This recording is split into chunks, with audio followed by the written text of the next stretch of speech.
المشاهدون الأكارم، طبتم وطابت أوقاتكم أينما كنتم بكل خير. نشرة الأخبار نقدمها لكم من تلفزيون الدولة إريتريا، نستهلها بالعناوين.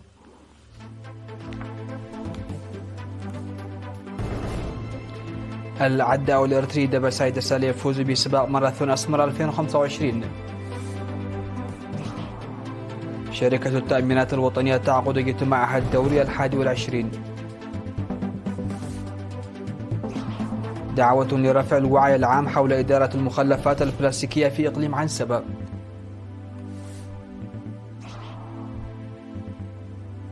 الجابون تعلن إنهاء اتفاقية الصيد البحري مع الاتحاد الأوروبي. الهند وبريطانيا تبحثان توسيع تعاونهما في مكافحة الإرهاب. إيران تعلن الحصول على وثائق نووية إسرائيلية. أهلا بكم. فاز العداء الإريتري دبساي دسالي عضو نادي دندنة الرياضي التابع لوزارة الدفاع بسباق ماراثون أسمر 2025 في نسخته الخامسة منذ اكتسابه الاعتراف العالمي. وقطع العداء دبساي مسافة السباق في زمن قدره 2 و16 دقيقة و28 ثانية. وقد شارك في السباق عداؤون من أقاليم الأوسط والجنوب والقشبركة وكذلك من نادي دندنة التابع لوزارة الدفاع، بالإضافة إلى عدائين شاركوا بصورة فردية. وتشرف بمشاركة عدائين قادمون من دول شرق أفريقيا وهي كينيا وجنوب السودان وأوغندا وتنزانيا. وحصل العداء ناهوم رمياس من إقليم القشبركة على المركز الثاني، تاركا المركز الثالث للعداء الكيني دينيس كوسيمبي. ويحظى ماراثون أسمر الذي ينظمه الاتحاد الوطني لألعاب القوى بمعايير دولية وينطلق بسباق جماهيري جماعي. وكانت الجوائز النقدية التي حصل عليها العداؤون الفائزون في ماراثون أسمر 2025 أكثر من 12,000 دولار موزعة على المراكز المتقدمة. وفي سباق 10,000 كيلومتر للسيدات الذي يقيم بالتزامن مع ماراثون أسمر، فازت المتسابقة الأولمبية دولشي تاسفو من نادي دندنة التابع لوزارة الدفاع بالمركز الأول، متقدمة على المتسابقتين الأولمبية راهيل دانييل من الإقليم الأوسط بالمركز الثاني، وديانا شيشاي من الإقليم الأوسط أيضا بالمركز الثالث. وحصلنا على جوائز نقدية مع مجموعها 30,000 نغفة. وفي سباق البارالمبيا فاز كل من تسفه والتخلي وسبهة كستي ودرار أغبى مريم بالمراكز الثلاثة الأولى في الفئة الأولى. وفي الفئة الثانية إبراهيم محمد وتيدروس أراجاي وبيتروس ساميل بالمراكز الثلاثة الأولى على التوالي، وحصلوا على جوائز نقدية مع مجموعها 13,000 نغفة. وفي الختام قدمت الشهادات التقديرية والهدايا الخاصة على كافة المساهمين في نجاح ماراثون أسمر 2025. عقد شركة التأمينات الوطنية يوم أمس 7 من يونيو في فندق أسمر بلاس اجتماعها الدوري 21 للشركاء، حيث أعلن في هذا الاجتماع عن ارتفاع فائدات الشركة التي وصلت إلى 92.4 مليون نغفة في العام الاستثماري 2024. وأفاد المدير التنفيذي المكلف السيد باولو استخلاف في الكلمة التي ألقاها بالمناسبة، أفاد أن الشركة تمكنت من جمع 324 مليون نغفة من الخدمات العامة التي تقدمها الشركة، مما مكن من الحصول على 92.4 مليون نغفة من الفوائد، مشيرا إلى تخصيص 84.2 مليون نغفة من قبل مجلس الإدارة ليتم توزيعها على الشركاء. وأشار رئيس مجلس الإدارة السيد جبر برهان محرتاب بدوره إلى أهمية كفاءة شركة تأمين وطنية واجتماع الشركاء السنوي، وأن خسائر الحوادث في عام 2024 فاقت تلك التي سجلت في عام 2023، مما أثر على الأعمال التقنية سلبيا بالرغم من الدخل المرتفع من خدمات عام 2024. وأوضح أن التأمينات الجماعية رفعت من فوائد الشركة التي بدورها ساهمت في رفع مستوى الوعي لدى المجتمع، بذكر أن 10% من الدخل العام كان من التأمين الشخصي نتيجة الجهود التي بذلت. وطرح الشركاء بعد مناقشة التقارير التي قدمت لهم، اقترحوا المحافظة على إيجابيات الشركة والعمل إلى تحسين الأداء الخدمي وتجنب الأخطاء الإدارية التي تظهر من حين إلى آخر. وانتخب المشاركون مجلس إدارة جديد ليخدم في الأعوام التالية بتحديد المكان والزمان الذي سيقام فيه الاجتماع الدوري 22 في العام القادم. قدمت دعوة في الاجتماع الذي أقيم على مستوى إقليم عنسبة يوم 5 يونيو في مدينة كيرن حاضرة الإقليم إلى العمل الجاد لرفع الوعي العام حول الحفاظ وإدارة المخلفات البلاستيكية.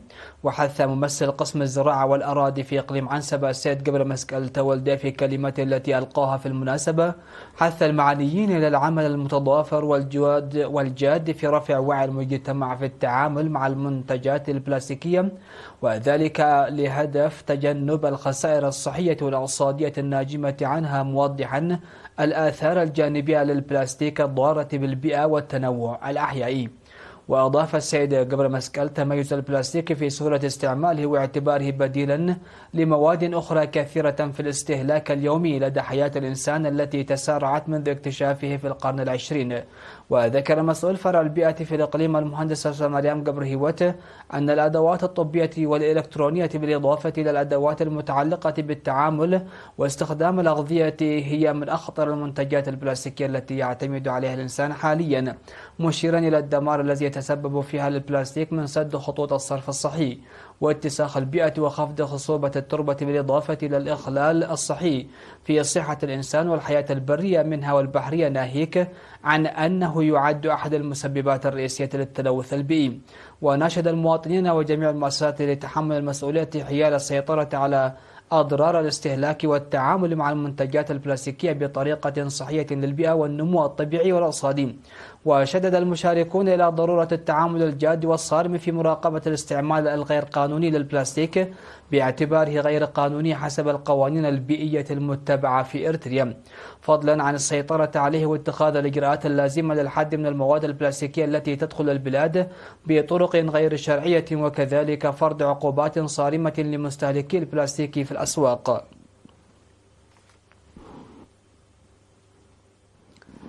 قام سكان ضاحيتي عد شرتاي وعد بركوت بمديرية عد خالة وضاحية عد عسيدة بمديرية مايمنة بتضافر جهودهم وأموالهم ببناء 8 فصول دراسية لتخفيف النقص في المدارس. وأكد مدراء الضواحي أن هذه المبادرة تهدف إلى معالجة النقص في الفصول الدراسية الذي أثر سلبا على عملية التعليم والتعلم، وأشادوا بالتزام الأهالي في عملية البناء. وأكد مسؤول قطاع التعليم في مديرية عد خالة الأستاذ أسفاي سبحة من جانبه أن هذه المبادرة مهدت الأرضية كي يواصل الطلاب تعليمهم الثانوي بالقرب منهم دون الاضطرار للتنقل لمسافات طويلة، وبأنها ستزيد مشاركة المرأة بنسبة 47%. وحث ممثل مدير مديرية عد خالة السيد أسفاي أبرهة الضواحي الأخرى على اتخاذ تدابير مماثلة لتخفيف مشاكلها. في هذه الأثناء نظم أهالي مايدمة بمديرية عرزة حفل استقبال لتشجيع عناصر قوات الدفاع العاملين في مكتب الجمارك.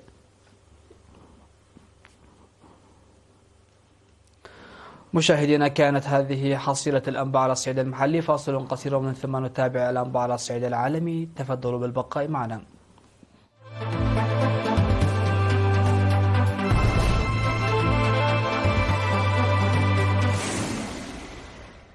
أهلا بكم على الصعيد العالمي. أعلن الرئيس الجابوني بريس كوليتير أوليغي نجيما قرار بلاده إنهاء اتفاقية الصيد المبرمة مع الاتحاد الأوروبي عام 2007، وجاء هذا القرار الذي وصفته حكومة الجابون بأنه أحادي الجانب مدفوعا بقناعة راسخة بأن الاتفاقية الحالية لا تعود بالنفع الكافي على البلاد. كما وجه الرئيس حكومته لإخطار الاتحاد الأوروبي بهذه الخطوة مع ترك الباب مفتوحا أمام إمكانية إعادة التفاوض.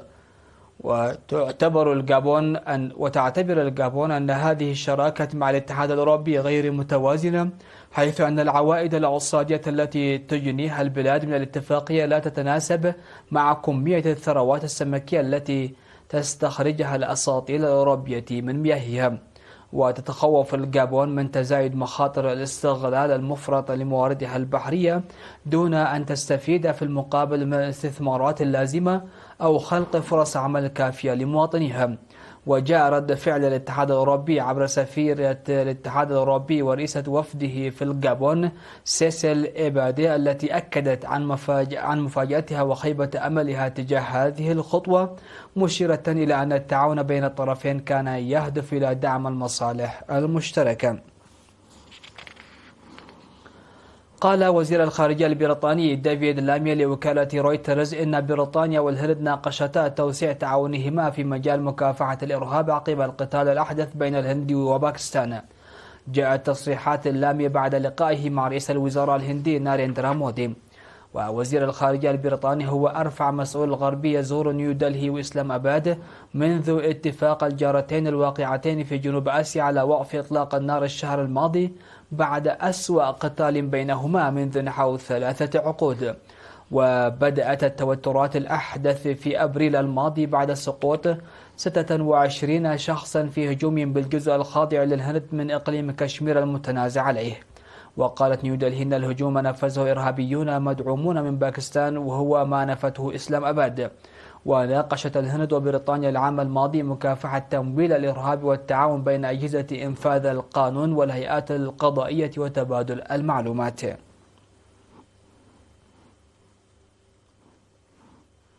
أفادت هيئة الإذاعة والتلفزيون الإيرانية نقلا عن مصادر مطلعة بأن جهاز الاستخبارات الإيراني نفذ ما وصفته بأكبر ضربة استخباراتية في التاريخ ضد إسرائيل، وذلك من خلال الحصول على كميات ضخمة من الوثائق والمعلومات بالغة الحساسية من داخل إسرائيل.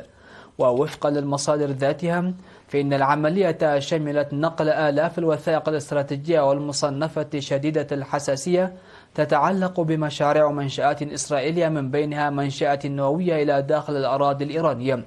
وفي سياق متصل، كان جهاز الأمن الداخلي الإسرائيلي الشباك والشرطة قد أعلنا قبل 17 يوما عن اعتقال شابين إسرائيليين من العشرينات من العمر بشبهة ارتكابهما جرائم أمنية تتعلق بإيران.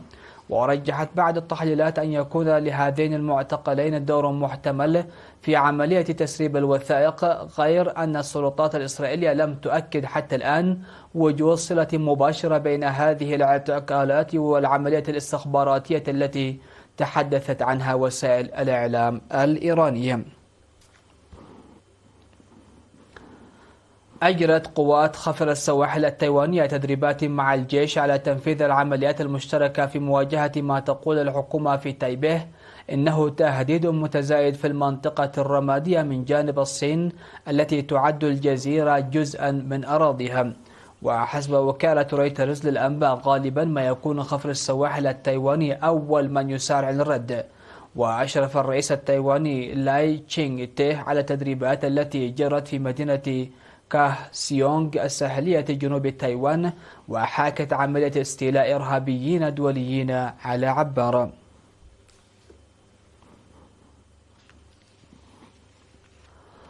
مشاهدينا الأكارم، نختم نشرة هذا المساء بالتذكير بأهم وأبرز العناوين.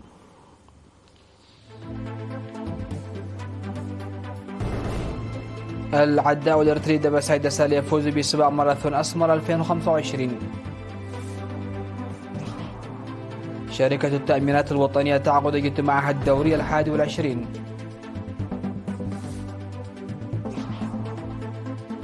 دعوة لرفع الوعي العام حول إدارة المخلفات البلاستيكية في إقليم عنسبة. الغابون تعلن إنهاء اتفاقية الصيد البحري مع الاتحاد الأوروبي. الهند وبريطانيا تبحثان توسيع تعاونهما في مكافحة الإرهاب. وإيران تعلن الحصول على وثائق نووية إسرائيلية.